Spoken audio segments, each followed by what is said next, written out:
खरं तर जेव्हा जेव्हा चौकशीला बोलवलं त्यावेळेस आम्ही उपस्थित राहिलेलो आहे। या अगोदर अनेक बातम्यांचा विपर्यास केला गेलेला आहे, चुकीच्या बातम्या पसरवल्यात, ते मला आवर्जून सांगायचंय।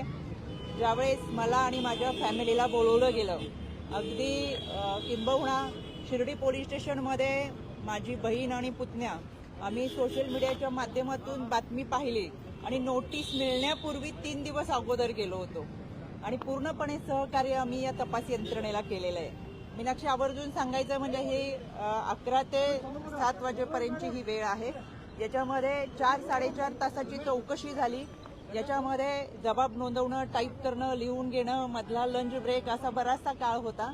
पण त्यांचे जे काही प्रश्न होते त्या सगळ्या प्रश्नांची उत्तरं दिलेत आणि मी पहिल्या दिवशी जे सांगितलं होतं ते आजही सांगते। खरात प्रकरणामध्ये खराशी आमचा कोणताही आर्थिक व्यवहार नव्हता, कोणत्याही जमिनीमध्ये आम्ही पार्टनर नव्हतो, त्याच्यामुळे बाकीचे प्रश्न उद्भवत नाही। काय नेमके प्रश्न विचारले गेले होते? मला असं वाटतं सगळ्याच अहवालामध्ये जे काही पुढे तपास होईल त्या तपासामध्ये काय प्रश्न होते ते समोर येतील।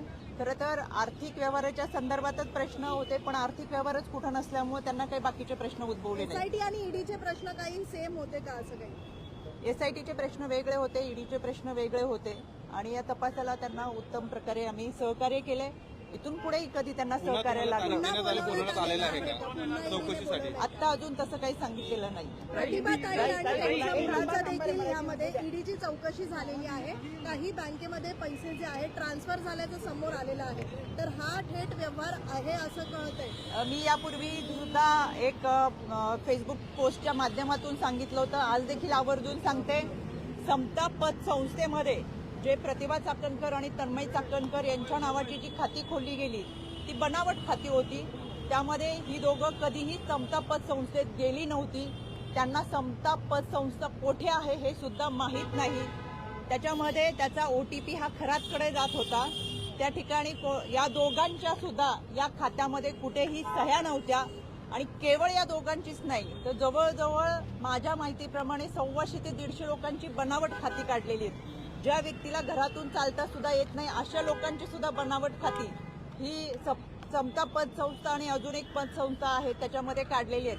त्याच्यामुळे ही जी खाती आहेत ती खोटी आहेत। आमचा कोणताही आर्थिक व्यवहार हा खराशी संबंधित नाही आणि कोणताही जमिनीचा व्यवहार। गुवाहाटीला तुमचा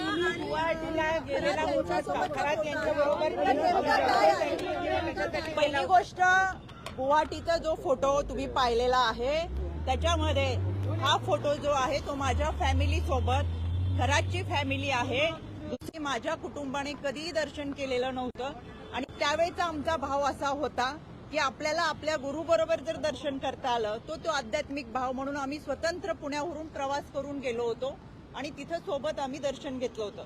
त्याच्यानंतरचा त्यांचा प्रवास त्यांच्या लोकांसमवेत होता। खरात अनेक लोकांबरोबर त्याच्या कुटुंबाबरोबर तिथे आलेला होता। त्याच्यामुळे आपण दर्शनाला अनेक ठिकाणी जातो, तो एक आध्यात्मिक भाव होता। 17 तारखेला अरेस्ट केल्यानंतर लक्षात आलं की तो आरोपी आहे। तोपर्यंत खरं तर आपण पाहताय अनेक क्षेत्रातील अनेक मान्यवर हे त्याला गुरु मानत होते, दर्शनासाठी जात होते। तीच आमची भावना होती आणि एक प्रामाणिक श्रद्धा आम्ही ठेवली होती। त्याच्यामुळे साहजिक तो एक श्रद्धेचा भाग होता।